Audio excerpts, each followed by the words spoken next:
Bueno, formalmente bienvenido, muy buenas noches. Vamos a hablar de Venezuela en extenso en un ratito, pero solo quiero mostrar un cuadro que hace algunos días lo tenía pensando en la cabeza para compartir con ustedes. Esto es un cuadro de la evolución del Producto Bruto Interno relativo en Sudamérica desde 1960 en la comparativa con el 2022. En el medio, 62 años. En 1960, Brasil era uno de cada 4 productos que producía el continente de América del Sur. Venezuela era el 12%. Argentina el 37,9%, era el más importante en términos relativos en la región. Argentina producía prácticamente 4 de cada 10 bienes y servicios que se producían aquí en este continente de América del Sur. Uruguay 1,9%, Chile 6,4%, Perú 4%, Bolivia 0,6%, Paraguay 0,7%, Colombia 6,2%, Ecuador 3,2%. Fíjense, 62 años después. Uruguay prácticamente igual, Chile aumenta 6,4 a 8,7 el peso relativo, Perú también al 6,6 desde el 4%, sube más del 50% en términos relativos. Colombia pasa al 9,7, también crece 50%. Brasil duplica prácticamente su posición regional. Brasil hoy es la mitad del PBI de toda la región. Bolivia es el 1,1, duplica la participación de la Bolivia de 1960, es decir, avanzó. Paraguay también está arriba del 1,1%, era el 0,7, 50% arriba. Argentina se desploma, es menos de la mitad en términos relativos de lo que era en 1960, que era 38%, ahora 15,5%, 2022. ¿Dónde está el cambio más trascendente? Venezuela. La Argentina, Brasil y Venezuela. Brasil porque duplica su presencia. Argentina porque la reduce a un tercio casi. Y Venezuela porque dilapida recursos de tal manera que se empobrece a tal punto que pasa de tener el 12% del PBI en 1960 de la región a tener solo el 1,3%.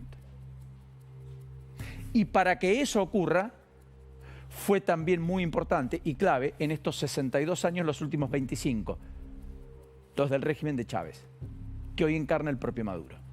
Es una simbología perfecta de la decadencia argentina, del crecimiento de Brasil, del salto cualitativo en términos regionales de países como Paraguay, Bolivia, Perú, si ustedes quieren, Colombia, y del desplome de Venezuela. Principal país en términos relativos de migrantes hacia el resto del mundo.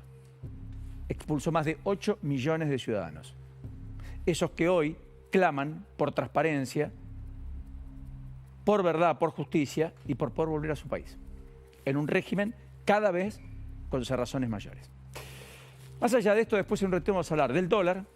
Ahora, volviendo a los temas domésticos, vamos a hablar del dólar porque finalmente Caputo logra en el cierre de julio aplacar un poco la brecha cambiaria, reducirla, no con menos intervención, sino con más intervención, con dólares que juegan en el mercado, para intentar que esto no se le dispare, que terminen abajo de los 1.300 pesos, tanto el MEP como el CCL, hoy subieron los dos bastante, ayer habían bajado un poco, en un contexto donde el dólar libre que tocó 1.360, luego fue a 1.370, parecería empezar a encontrar el piso en 1.350, probablemente el techo en 1.500, ese precio casi que asustó al gobierno y eyectó al gobierno a tomar decisiones que impactan acá, porque interviene con dólares acá. Bueno, de hecho, ¿cuál es la contracara de esto? Hoy bajó fuerte el riesgo país, un buen dato, subieron todos los bonos, parece que le crecieron a Caputo después de lo que habíamos mencionado con Pablo Fernández Blanco, justamente en el día de ayer.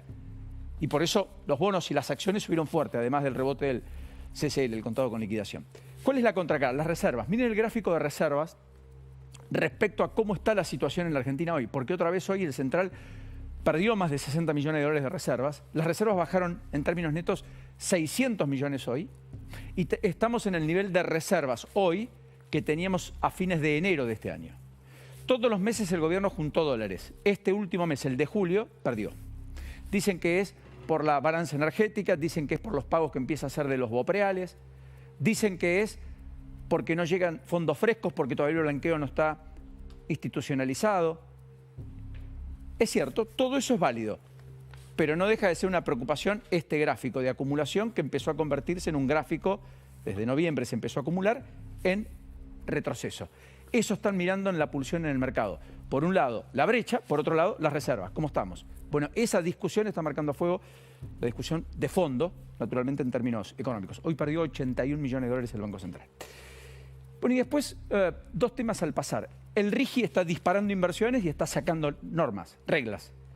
Está produciendo un sinfín de leyes a lo largo y ancho del país, más allá de lo que pasó con Río Negro y la provincia de Buenos Aires por la planta de GNL, que va a impregnar en buena medida la toma de decisiones económicas de los próximos meses. Se aprobó parcialmente en la Cámara de Diputados en Mendoza hoy el RIGI, lo aprobó Cornejo.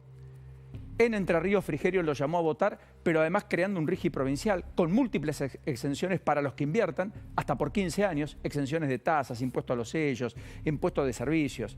Es decir, hay una especie de oleada de gobernadores que entienden, intendentes con el clima de época, impulsado por el presidente, esto está en el haber de Milei, que hay que sacarle regulaciones a la economía, hay que sacar impuestos y básicamente fomentar inversión. Y que con empleo genuino finalmente el peso del Estado va a poder ser reducido.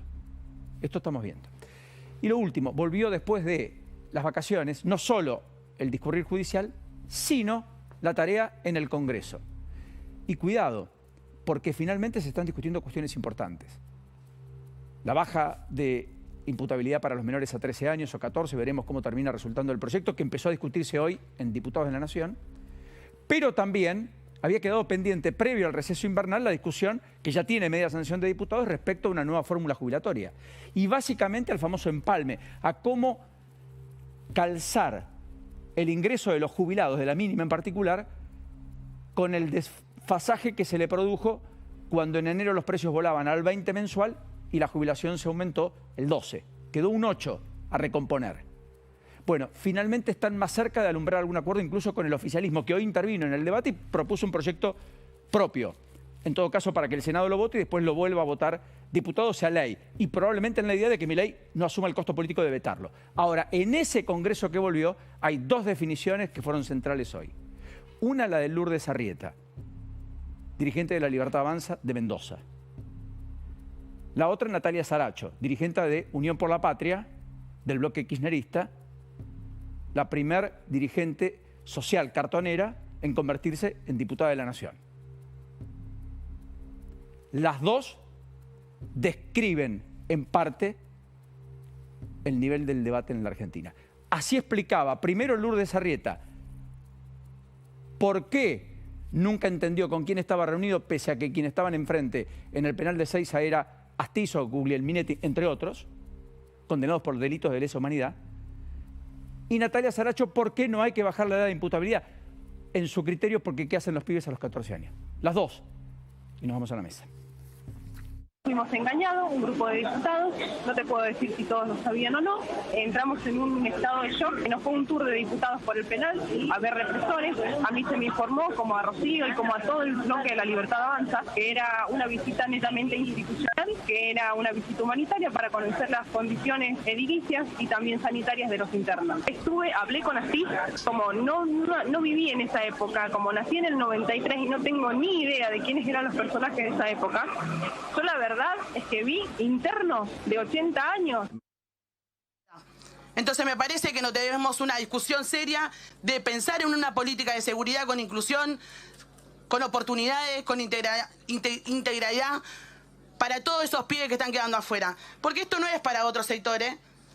Ahora, me parece importante también tener en cuenta de que ustedes también tienen pibes que toman las escuelas, que les roban la llave de los coches y que esto va a quedar a criterio de los jueces, porque no todos tienen para pagar o un amigo conocido para poder hacer que sus pibes queden en sus casas y que no solamente sea una travesura de chicos. Bueno, entonces, gracias, diputada. Me parece que es importante. No